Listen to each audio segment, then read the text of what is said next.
2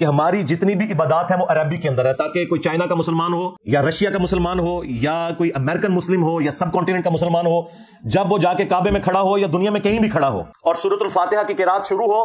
تو اسے یہ نہ لگے کہ یہ جو آگے کھڑا ہے یہ کسی اور دین کا ماننے والا ہے اور میں کسی اور دین کا ماننے والا ہوں، یا یہ دین تو ایک ہے، یہ کسی اور جو ہے وہ نسل سے تعلق رکھنے والا ہے، کسی اور تہذیب سے تعلق رکھنے والا ہے، نہیں، وہ سب کے سب ایک جیسے لگتے ہیں۔ یہ اسلام کی یونٹی کے سمبل ہیں دو، عربک لینگویج اور قبلہ، جو ہماری ڈائریکشن ہے ہم اسے قبلہ کہتے ہیں۔ سورۃ البقرہ میں پارہ نمبر جو 2 ہے اس کے سٹارٹ کے 2 رکوع پورے کے پورے اسی کے اوپر آئے ہوئے ہیں۔ میں سلام پیش کرتا ہوں دھروو راٹھی کو کہ اس نے شکر الحمدللہ جو غلطی بڑے بڑے کرسچن فلاسفرز کرتے تھے مسلمانوں کے خلاف، وہ چونکہ بدنیتی کے اوپر کر رہے ہوتے تھے، یہ بندہ بدنیت نہیں تھا اس لیے اس نے یہ ذلیل حرکت نہیں کی ہے۔ اور کئی کرسچنز کے پادری، کئی ہندوؤں کے پنڈت وہ کعبے کو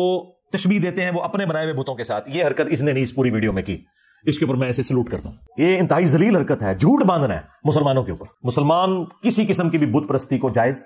نہیں سمجھتے۔ اب رہ گیا جو مسلمان جا کے قبروں کے آگے جھکتے ہیں، تو ان کی بھی اگر آپ اوریجنل تعلیمات پڑھیں تو ان کے اندر بھی ایسی کوئی بات موجود نہیں، یہ صرف جہالت کے اوپر مبنی ہے۔ کوئی بھی اس کی اجازت نہیں دیتا کہ آپ کسی مرے ہوئے بندے کی قبر پہ جا کے تو اسے سجدہ کرنا شروع کر دیں یا اس کے سامنے حد رکوع جھکنا شروع کر دیں، یہ بالکل اسلام کے اندر حرام ہے، اور اگر عبادت کی نیت سے ہوا تو یہ کفر و شرک ہے، سیدھی سی بات ہے۔ بت کا کوئی کانسیپٹ اسلام کے اندر موجود نہیں ہے، خدا کا بھی بت نہیں بنایا جا سکتا، کوئی اسٹیچو نہیں بنایا جا سکتا۔ لہٰذا وہ جو اس ویڈیو میں کہہ رہے تھے کہ جس طرح آپ اپنے باپ کی تصویر رکھتے ہیں نا، آپ اس تصویر کے پیچھے جو ہستی ہے اس سے اپنی عقیدت کا اظہار کر رہے ہوتے ہیں، اس تصویر سے آپ کا لینا دینا کوئی نہیں ہوتا۔ اس طریقے سے انہوں نے کہا کہ یہ جو ہم بھگوان کا بت بناتے ہیں یا مختلف اسٹیچو دنیا میں ایگزسٹ کرتے ہیں، تو ان اسٹیچوز کا مقصد بھگوان کی یاد تازہ کرنا ہوتا ہے، نہ کہ ان اسٹیچوز کو ہم بھگوان سمجھتے ہیں۔ میرے بھائی آپ اسٹیچوز بنا ہی نہیں سکتے۔ ڈاکٹر ذاکر نائک نے تو پوری ایک ویڈیو تفصیلی ریکارڈ کروائی، سملیرٹیز بٹوین ہندوازم اینڈ اسلام، اس میں انہوں نے ہندوؤں کی کتابوں سے بھی ثابت کیا ہے کہ وہاں بھی خدا کا کوئی اسٹیچو بنانا، کوئی تصویر بنانا، کوئی بت بنانا، کوئی اس طرح کا سمبل بنانا حرام ہے۔ اور قرآن حکیم میں تو اللہ تعالیٰ نے ایک آیت میں واضح کر دیا،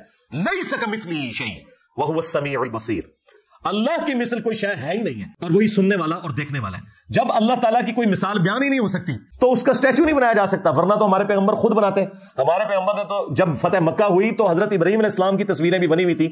کعبے کی دیوار کے اوپر، بعض مسلمان ریلیکٹنٹ ہوئے کہ ہم ان تصویروں کو کیسے مٹائیں، تو نبی علیہ السلام نے اپنے مبارک ہاتھوں سے مٹائیں وہ اپنے جد امجد کی تصویر۔ یہی وجہ ہے کہ ہمارے پروفٹ کی کوئی تصویر دنیا میں نہیں ہے، حالانکہ تصویریں اس وقت بھی بنائی جاتی تھیں، لیکن کسی نے جرت نہیں کی کہ ایک تصویر بنا کے رکھ لیں، نہیں، کیونکہ بت پرستی اسی سے داخل ہوتی ہے۔ سورہ نوح کے اندر جو 4 بتوں کا ذکر آیا ہے نا، جو قوم نوح پوجا کرتی تھی، اور جب قوم نوح ان بتوں کو پوج رہی ہے تو اس کا مطلب ہے کہ حضرت نوح علیہ السلام سے پہلے سے یہ بت پرستی کا سلسلہ شروع ہوا ہے، اور اس کی تفصیل قرآن میں تو نہیں آئی ہے، صرف بتوں کے نام آئے ہیں، لیکن صحیح بخاری کے اندر اس کی تفصیل موجود ہے کہ بیسیکلی یہ حضرت نوح علیہ السلام سے پہلے ان کی قوم کے اندر اللہ کے نیک بندے ہوا کرتے تھے۔ ظاہر ہے کہ پہلے انسان اور پہلے پروفٹ حضرت آدم علیہ السلام ہے، یہ بھی اس میں انہوں نے کہا کہ جی حضرت آدم علیہ السلام کو مسلمان پیغمبر مانتے ہیں، جوز اور کرسچنز جو ہیں وہ حضرت ابراہیم علیہ السلام سے سٹارٹ لیتے ہیں یا نوح علیہ السلام سے سٹارٹ لیتے ہیں، تو یہ کنسنسس حضرت آدم علیہ السلام ہی پہلے انسان ہے اور وہ پہلے پیغمبر بھی ہیں۔ ان کی نسل ہی میں جب بت پرستی شروع ہوئی تو وہ ایسے شروع ہوئی، صحیح بخاری میں آتا ہے کہ کچھ نیک لوگ عبادت کیا کرتے تھے، ان کے مرنے کے بعد لوگوں نے کہا کہ ہم بھی اپنے اندر عبادت کا جذبہ پیدا کرنے کے لیے نا، جہاں پہ بیٹھ کے وہ عبادت کرتے تھے وہاں پہ انہوں نے وہ 5 نشانیاں پتھروں کے طور پر رکھ لی کہ ان کو دیکھ کے ہمارے اندر بھی موٹیویشن پیدا ہوگی۔ پھر آہستہ آہستہ وہ بت کی شکل اختیار کر گئے اور لوگوں نے انہی کو پوجنا شروع کر دیا، اور وہی کانسیپٹ کے پیچھے تو خدا ہی ہے، تو اس طریقے سے بت پرستی سٹارٹ ہوئی۔ آج بھی آپ کو جو لوگ جاہل لوگ ہیں وہ کہتے ہیں ہم مزارات کے اوپر اس لیے جاتے ہیں کہ تاکہ ہم وہاں جا کے ان نیک بندوں کو یاد کریں کہ انہوں نے کیسے اللہ کو خوش کیا تھا، تو پھر اس سے ہمیں موٹیویشن ملے گی۔ جی آپ کے بڑے بھی یہی کچھ کرتے تھے، انہوں نے بھی ایسے ہی سٹارٹ لیا تھا کہ یہاں اللہ کے نیک بندے، یہاں پہ بھی آپ دیکھ رہے ہیں انہوں نے چلا کٹایا جی،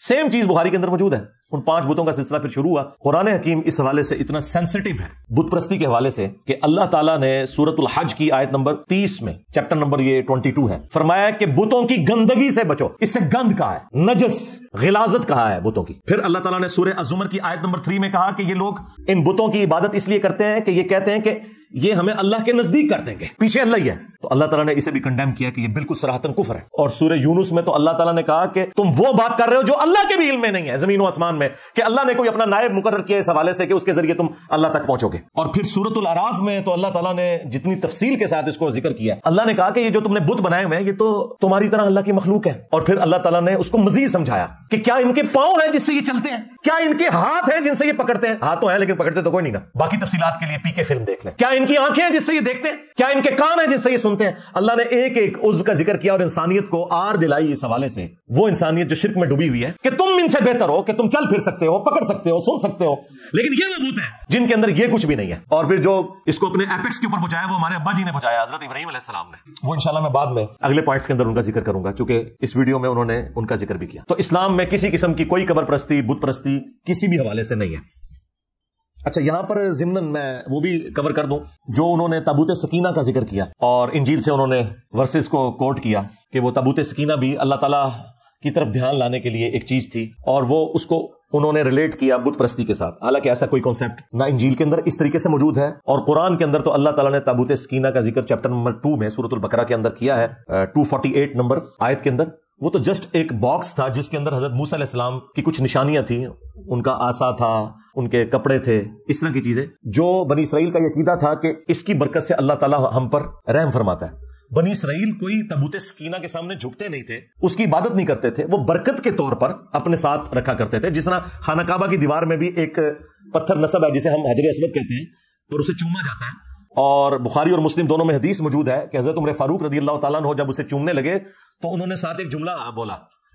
کہ تو ایک پتھر ہی تو ہے حجر اسود, نہ کسی کو نفع دے سکتا ہے نہ نقصان, میں صرف اس لیے چوم رہا ہوں کہ نبی صلی اللہ علیہ وآلہ وسلم نے تجھے چوما تھا, بس یہ عقیدہ ہے. بعض لوگوں نے اس کے آگے ایک وہ کہانی جوڑی ہے کہ مولا علی علیہ السلام نے کہا کہ یہ نفع بھی دیتا ہے نقصان بھی دیتا ہے. وہ روایت المستدرک للحاکم میں ہے اور گھڑی ہوئی روایت ہے, اس میں ابو ہارون کذاب جھوٹا راوی ہے, لیکن اگر اس کی بھی کوئی تعویل کرتا ہے تو وہ اس اعتبار سے ہے جو جامع ترمذی کے اندر موجود ہے کہ یہ جنتی یاقوت تھا اور لوگوں کے گناہوں کی نحوست کی وجہ سے یہ بلیک ہو گیا, اور جو لوگ بھی وہاں اسے چومتے ہیں قیامت کے دن اللہ کے حضور وہ گواہی دے گا لوگوں کی نیکی کی. بس اس سے زیادہ کوئی ذکر موجود نہیں ہے کہ وہ کسی کو نفع نقصان دے سکتا ہے. تو گواہی کیا صرف حجر اسود دے گا؟ اس پلانٹ ارتھ پہ ہر وہ حصہ زمین کا جس پہ آپ نماز پڑھتے ہیں, اللہ کی یاد کرتے ہیں, یا آپ نے کسی انسان کے ساتھ نیکی کی ہوئی ہے, وہ ہر چیز قیامت کے دن آپ کے اعمال کی گواہی دے گی. یہ کوئی حجر اسود کی خصوصیت نہیں ہے صرف. لہٰذا اس طرح کے پتھروں کے کانسیپٹ نکالنا اور یہ اس طریقے کے نگینے بھی پہننا یہ حقیق ہے اور یہ فلاں کر دیتا ہے. بھائی جو جنت کا یاقوت ہے حجر اسود, وہ کسی کو نفع نقصان نہیں دے سکتا, تو دنیا کے تو پتھر شاہی کوئی نہیں. ہاں, اگر اللہ کا جنت سے بھیجا ہوا پتھر الٹا اس نے کیا نفع نقصان دینا تھا, اس نے اپنے اوپر اثر لے لیا کہ انسانیت کے گناہوں کی وجہ سے وہ سیاہ ہو گیا. جب اترا تھا تو وہ سفید تھا, تو ہڈی میں اسے پہ گئی ہوتے تھے. ہاں تو یہ بالکل کانسیپٹ اسلام کے اندر اس طرح کا کوئی نہیں. تابوت سکینہ آپ خود پڑھ کے دیکھ لیں, اس سے زیادہ کوئی کانسیپٹ نہیں تھا. اور چونکہ یہ بنی اسرائیل کے ساتھ ریلیٹڈ ہے, موسیٰ علیہ السلام کی یادیں تھیں تابوت سکینہ میں, تو موسیٰ علیہ السلام کا ذکر اللہ تعالیٰ نے سورۃ الاعراف کی آیت نمبر 138 میں کر دیا. آپ نے اسپیسیفکلی موسیٰ علیہ السلام اور تابوت سکینہ کا ذکر کیا, تو قرآن میں تو پوری تفصیل آئی ہے کہ موسیٰ علیہ السلام جب اپنی قوم کو لے کر نکلے اور شام کی سرزمین کی طرف سفر اختیار کیا, راستے میں انہوں نے جب سمندری جھیل کو عبور کیا, اس زمانے میں وہ چھوٹی چھوٹی سمندری جھیلیں تھیں, پھر بعد میں انہی کو جوڑ کے تو نہر سوئز اب بنا دی گئی ہے. دنیا کی 30% تجارت اسی نہر کے ذریعے ہو رہی ہے. تو جھیل کو جب کراس کیا تو سورۃ الاعراف آیت نمبر 138 میں آیا کہ جب ان کی قوم نے, ایک ایسی قوم سے ان کا گزر ہوا کہ جو بتوں کے اوپر دھیان کیے ہوئے بیٹھے تھے, تو انہوں نے کہا موسیٰ آپ بھی ہمارے لیے کوئی اللہ کا بت مقرر کر دیں کہ ہم اس پر دھیان کر کے بیٹھے. تو موسیٰ علیہ السلام نے کہا کہ میں اس جاہل قوم سے اللہ کی پناہ میں آتا ہوں کہ ان لوگوں نے اللہ کا بت مان لیا. اور پھر جب موسیٰ علیہ السلام کوہ طور پہ گئے تو پیچھے انہوں نے وہ ایک بچڑا بنا بھی لیا زیورات کو جمع کر کے, پھر اس بچڑے کے ساتھ جو حضرت موسیٰ علیہ السلام نے کیا اس کے ٹکڑے ٹکڑے کروائے اور اس کو پانی میں بہا دیا. یہ سارے کا سارا ذکر قرآن حکیم کے اندر موجود ہے. لہٰذا موسیٰ علیہ السلام نے اگر کوئی کانسیپٹ دیا تھا بت پرستی کا, تو یہ بالکل ان پہ جھوٹ ہے. انہوں نے تو اللہ کا بت نہیں بنانے دیا, تو تابوت سکینہ کیسے بت بنا سکتے تھے وہ؟ یہ بالکل جھوٹا الزام ہے. اور اسی کانٹیکسٹ میں ایک حدیث جامع ترمذی میں موجود ہے کہ ہمارے محبوب علیہ السلام کے چند اصحاب آپ کے ساتھ تھے, غزوہ حنین کے موقع پر ایک درخت کے پاس سے گزرے جسے ذات انواد کہا جاتا تھا, جہاں مشرکین عرب اپنا اسلحہ لٹکاتے تھے, اور ان کا یہ عقیدہ تھا کہ جو یہاں پہ اسلحہ ٹچ کرتا ہے اسے جنگ میں فتح ہوتی ہے. فتح پھر بھی کوئی نہیں ہوئی, حنین وہ ہار ہی گئے مسلمانوں سے. تو چند اصحاب نے کہا یا رسول اللہ آپ بھی ہمارے لیے کوئی درخت مقرر کر دیں جس سے ہم برکت حاصل کریں. انہوں نے کوئی اللہ کا بت نہیں مانگا تھا, انہوں نے برکت کے لیے ایک چیز مانگی. تو نبی علیہ السلام نے فرمایا سبحان اللہ, اللہ پاک ہے, تم نے تو مجھ سے وہی ڈیمانڈ کر دی جو موسیٰ کے اصحاب نے کی تھی. پھر نبی علیہ السلام نے سورۃ الاعراف کی آیت نمبر 138 جو میں نے بیان کی تلاوت کی, اور پھر آپ نے فرمایا اس ذات کی قسم جس کے قبضے قدرت میں میری جان ہے, تم بھی اگلے لوگوں کے طریقے پہ چل پڑو گے. اور پھر اگلی پوری حدیث بخاری مسلم میں موجود ہے, قدم با قدم بالشت بر بالشت, حتیٰ کہ اگلے لوگوں میں سے کوئی گوہ کے سوراخ میں داخل ہوا تو تم بھی یہی کام کرو گے. صحابہ کرام نے پوچھا کہ اگلے لوگوں سے مراد کیا جیوز اور کرسچنز ہیں؟ آپ نے فرمایا اگر وہ مراد نہیں تو اور کون سے لوگ مراد ہیں؟ اور ہمارے پروفٹ نے ہمیں پہلے ہی بتا دیا کہ میری امت میں بھی یہ خرابیاں آئیں گی, لیکن ان کا تعلق نہ مجھ سے ہے نہ کسی پیغمبر کے ساتھ ہے. لہٰذا آج پریکٹیکلی اگر آپ کو کہیں مسلمان کسی قبر کے آگے گھیرے پڑے نظر آ رہے ہیں اور ہندو ان کے اوپر اعتراض کرتے ہیں کہ ہم کھڑا کر کے پوجتے ہیں، تم لٹا کے پوجتے ہو، تو ہم ان کو بتائیں گے کہ نہ اسلام میں یہ کھڑا کر کے کسی کو پوجنے کی اجازت ہے، نہ لٹا کے پوجنے کی اجازت ہے، ورنہ اس پلانٹ ارتھ پہ سب سے متبرک قبر تو رسول اللہ کی قبر ہے صلی اللہ علیہ وآلہ وسلم۔ اور مسند احمد میں حدیث ہے، حضور دعا کرتے ہیں اللہم لا تجعل قبری وثنا یعبد، اللہ میری قبر کو وہ بت نہ بننے دینا کہ لوگ اس کی پرستی شروع کر دیں۔ ہمارے نبی علیہ السلام تو اپنی قبر کو بھی بت کہہ رہے ہیں اگر پرستی شروع ہو جائے۔ وہ قبر مبارک جو ہمارے ماں باپ اولاد سب سے بڑھ کر ہمیں محبوب بھی ہے، اور اس قبر کی حاضری ہر مسلمان کے دل کی خواہش بھی ہے۔ بخاری مسلم دونوں میں حدیث ہے، نبی علیہ السلام کے آخری دن چل رہے تھے اور حضور صلی اللہ علیہ وآلہ وسلم تکلیف کی وجہ سے اپنے چہرے انور سے چادر ہٹاتے اور پاس پانی کا ایک برتن تھا، اس سے ہاتھ گیلا کر کے اپنے چہرے پر مل کے اپنے بخار کی شدت کو ٹھنڈا کرتے اور ساتھ ساتھ فرماتے لعن اللہ الیہود والنصارى، اللہ کی لعنت ہو یہود و نصارہ پر، اتخذوا قبور انبیائہم مساجدا، انہوں نے اپنے انبیاء کی قبروں کو سجدہ گاہ بنا لیا تھا۔ اور ہماری ماں سیدہ عائشہ سلام اللہ علیہا کے الفاظ ہیں کہ اگر ہمیں یہ خطرہ نہ ہوتا کہ لوگ رسول اللہ کی قبر پہ سجدے شروع کر دیں گے تو ہم نبی علیہ السلام کی قبر مبارک کو زیارت کے لیے اوپن کھول دیتے اور حجرے کی دیوار کو گرا دیا جاتا۔ آج تک اوپن نہیں ہے قبر مبارک، لیکن چونکہ نبی علیہ السلام ہمیں ڈرا رہے تھے یار اگر رسول اللہ کی قبر مبارک کا یہ سٹیٹس ہے تو باقی تو دنیا کی ہر قبر شاہی کوئی نہیں۔ اور اما عائشہ کہہ رہی ہے کہ ہمیں پتا تھا کہ حضور ہمیں ڈرا رہے ہیں، اس لیے ہم نے اس طرح کی کوئی ایکٹیویٹی پرفارم نہیں کی۔ صحیح مسلم میں حدیث ہے، جندب رضی اللہ تعالیٰ عنہ کہتے ہیں حضور نے اپنی وفات سے 5 دن پہلے یہ فرمایا تھا، دیکھنا اگلے لوگوں میں سے جب کوئی نیک آدمی فوت ہو جاتا تھا تو لوگ اس کی قبر پہ سجدے شروع کر دیتے تھے، تم میرے ساتھ ایسا معاملہ نہ کرنا، میں تمہیں اللہ کا خوف دلاتا ہوں۔ پھر بخاری اور مسلم دونوں میں یہ حدیث موجود ہے، ہماری 3 مائیں یعنی نبی علیہ السلام کی 3 بیویاں سیدہ ام سلمہ، ام حبیبہ اور سیدہ عائشہ رضی اللہ عنہن اجمعین وعلیہم السلام اجمعین،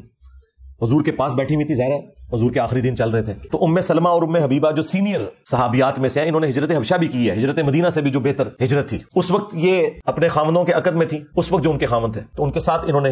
ہجرت کی۔ تو وہ ذکر کرتی ہیں کہ جب ہم وہاں گئے تھے تو ہم نے ماریا نام کا ایک گرجا دیکھا تھا حبشہ میں، تو نبی علیہ السلام کے آخری دن چل رہے ہیں اور آپ تکلیف میں آپ فوراً اٹینٹو ہو گئے اور آپ نے کہا یہی تو ان میں خرابی تھی، کیونکہ انہوں نے ساتھ ذکر کیا کہ ہم نے وہاں کچھ تصویریں بھی لٹکی ہوئی دیکھی تھی اس گرجے کے اندر۔ آپ علیہ السلام نے فرمایا یہی تو ان میں خرابی تھی کہ یہود و نصارہ میں جب کوئی نیک آدمی فوت ہو جاتا تھا یا پیغمبر تو اس کی قبر پہ تصویریں لٹکا لیتے تھے، پھر آہستہ آہستہ وہاں پہ سجدے شروع کر دیتے تھے۔ قیامت کے دن یہ لوگ بدترین مخلوق بنا کے اللہ کے حضور اٹھائے جائیں گے۔ جناب اسلام میں تو پیغمبروں کا کوئی بت نہیں تو باب شاہی کوئی نہیں، ہاں اگر پیغمبروں کا بت نہیں ہے تو اللہ تعالیٰ کے بت کے بارے میں تو کوئی سوچے بھی نہ۔ لہٰذا بت پرستی خواہ خدا کا بت بنایا جائے یا کسی پیغمبر کا، اسلام میں ٹوٹلی یہ کفر ہے۔ یہ کانسیپٹ میں نے کلیئر کر دیا الحمدللہ۔